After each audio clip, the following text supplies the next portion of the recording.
When Natasha said this injustice will not be sustained. She actually meant it. I come with a heavy heart from Nigeria. I am not here to bring shame to our country. I'm here to seek help for the women of Nigeria. Watch this video to the end and help me share it.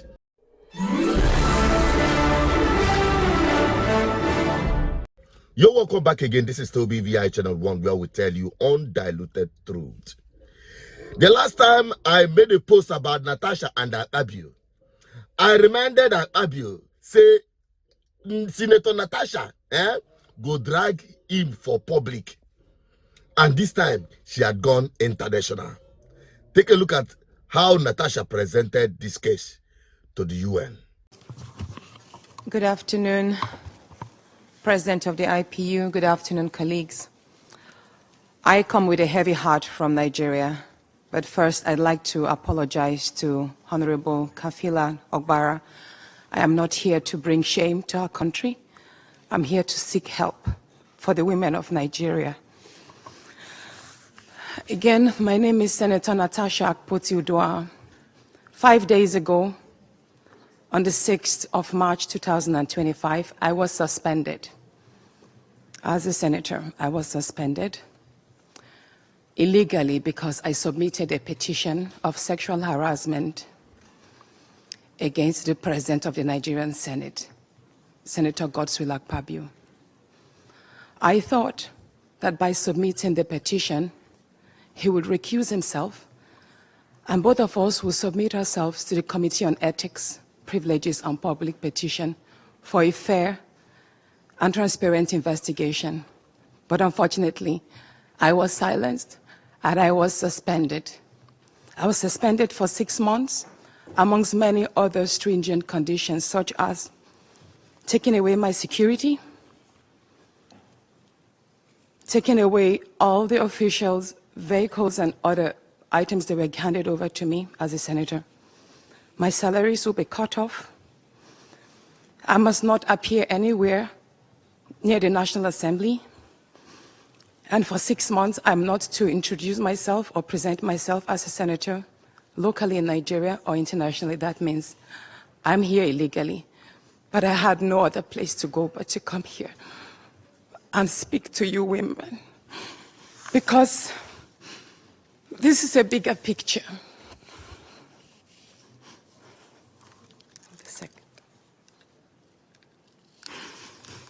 This is a bigger picture. It depicts the crisis of women political representation. My suspension is not just about me. It's about the systemic exclusion of women from political leadership in Nigeria. Women make up 3.6% of political offices, and in the Senate, it's just 2.8. We have 109 men, and only 4 of us are women. So right now, it's 108 with only 3 women. This is a clear case of political victimization, punishment for speaking out against impunity, corruption, and gender-based violence.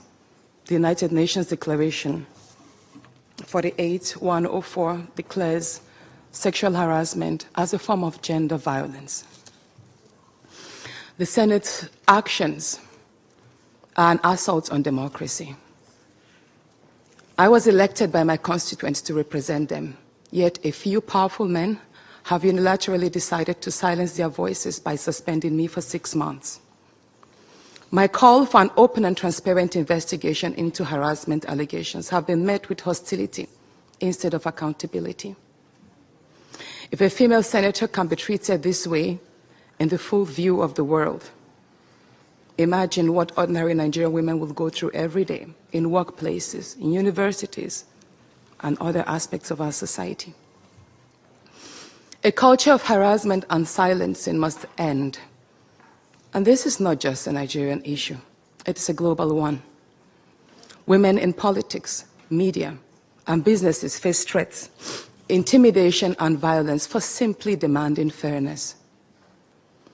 From sex for grades scandals in universities to harassment in workplaces and political spaces, Nigerian women have constantly been forced into silence. Good. This is an outing which she acknowledged, because when I saw it last night, I was like, this woman is really overstepping her boundaries. The boundaries created by the Senate, that she had been barred from representing herself as a senator, both locally and internationally. And she acknowledged it in her address. And that is part of the gagging and suppression of justice meted on her by the Nigerian Senate. This one is no longer about Senator Akpabio. Because if you look at the body language of all the senators, like I said earlier in my previous video, that they are acting like a cult group, like a cult sect. And that's why you must fall in line. You must adhere, or else. But come to think of it, this is not the first time we've seen a senator being suspended.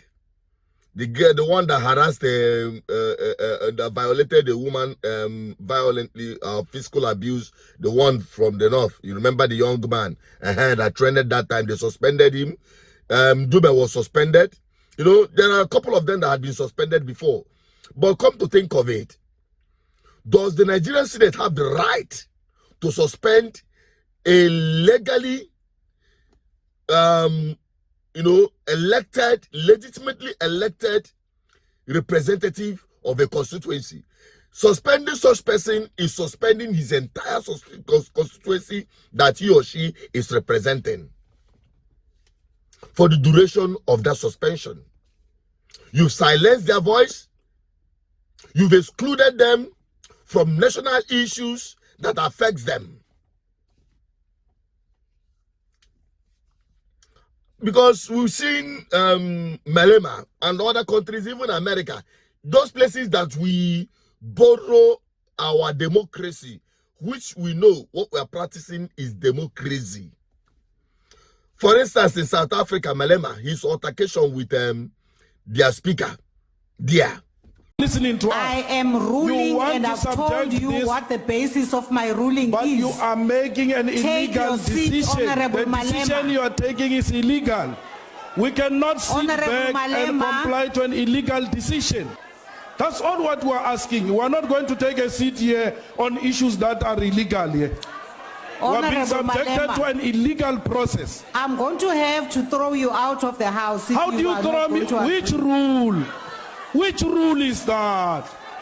Please, let's stick to the rules. I'm not going to go anywhere. I'm not here on your invitation.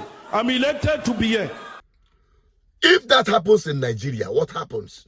They will suspend. The worst they could do is to show the person the door for the proceeding of that day to continue, and not suspending that person, because you're not suspending that particular person. You're suspending his or her entire constituency. You get the point now? And the Senate have laid a very wrong precedence in the way and manner they handled Natasha. Natasha is a very smart woman. Hello Nigerians, this is Natasha, the senatorial candidate from Kogi Central on the platform of PDP. I'm right here in my hometown. We woke up this morning to the news that Yahaya Bello has instructed the excavation of all access roads leading to my hometown. Look at it. I need to step out so I can show you all well. This is it. This is the highway.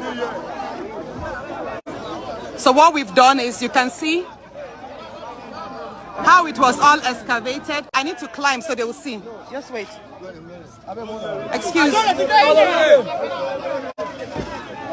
Yahaya Bello has obstructed. This is it. You guys should stop.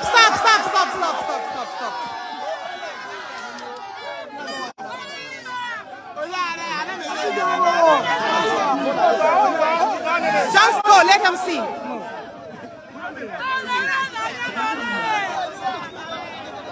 As you can see, There's a big gully that has been dug using excavators, thereby cutting movement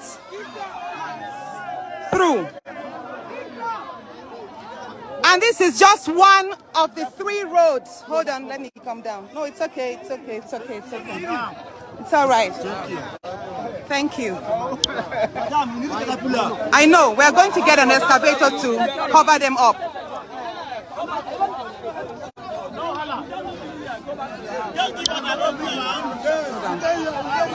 We're coming back. Close the door, let me continue. So what this means is INEC will not be able to get materials to certain communities, especially my hometown.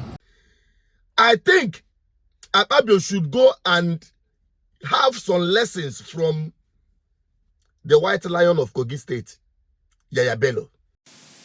I accept the decision of the appeal court, and I use this opportunity to congratulate my sister, Barrister Natasha Akpoti, as the senator of the Kogi Central Senatorial District. Because the woman gave him water, back to back, wahala probas. She go drag Akpabio, drag in Obrokos come aside from main road. With this case, she said this fight is far from being ended. She will ridicule, and come to think of itself, she had no right to say that she is sorry if this thing is bringing shame to Nigeria. Which Nigeria are you bringing shame? Nigeria is a shame upon itself. In fact, Nigeria is a shame upon Nigerians. That you are a Nigerian, you already ridiculed already. So there's nothing to say, you are bringing shame to which Nigeria? The Nigeria that had, according to Rino Omokrio, so that people will not come knocking on my door, say that the president is a drug lord. Bola Tinubu is a known drug lord, and here is the risk to Nigerians of electing a known drug lord. And today he's still the president. What other shame do you think Nigeria, after the charade of an election and now gazetted by the Supreme Court, not minding the Constitution, what other shame do you think you can bring upon Nigeria that they no carry? Nigeria is smelling. And these guys, they don't care. And I can tell Natasha, take it to the bank. These guys have a problem mind. Their mind are seared. They are not taught. They don't get conscience. And whether you report them, go heaven. They don't care. They don't send. The only thing that can change it is for Nigerians to rise and resist these people. By now, I thought that these things they call women. In fact, the problem of Nigerian women is Nigerian women.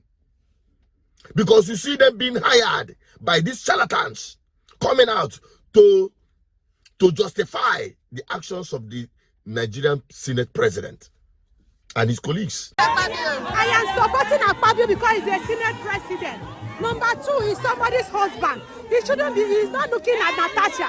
Natasha is just a senator. He doesn't have time with Natasha. Natasha should free Akpabio. Akpabio is somebody's father. He's a grandfather. He's somebody's husband. He's somebody's son. Natasha should face her husband and leave Akpabio alone. The problem of Nigeria, these are women for women. Women fight for women, not in Nigeria. Women fight against them. The problem of an average Nigerian woman is a Nigerian woman. So, to be honest with you, I think that by now, not just about women, because all of us are connected to women. Is either a woman is your mother, your wife, your daughter, your sister. I thought that by now that every Nigerian must have been on the street protesting this injustice meted on a person like a senator, a sitting senator in Nigeria, and nothing happens. What becomes of you? I don't need to say too much, but Nigeria had become what it is. Everyone has been silenced. Everyone has been caged. Since Tinubu succeeded in imposing himself through INEC and the Supreme Court upon Nigerians, they believe that nothing can be done. Nigerians are behaving like people who are under a spell. You have been gagged. that nobody dares to raise their head. It's getting worse. And it is only Nigerians that can free themselves, not international community where Natasha has gone to. She is just making her case to be heard. Just like the far away they shout, say, kites don't carry in Peking. She's not saying that so that the world will help her rescue her child. No, but she's saying that so that the world can hear her voice. That is exactly what Natasha has done. But it is only you, the Nigerian people, that can save yourself, not international community. And that is my position. What is yours? I still remain as the advocate for good governance. Let me have your thought on this on the comment section. Bye-bye for now.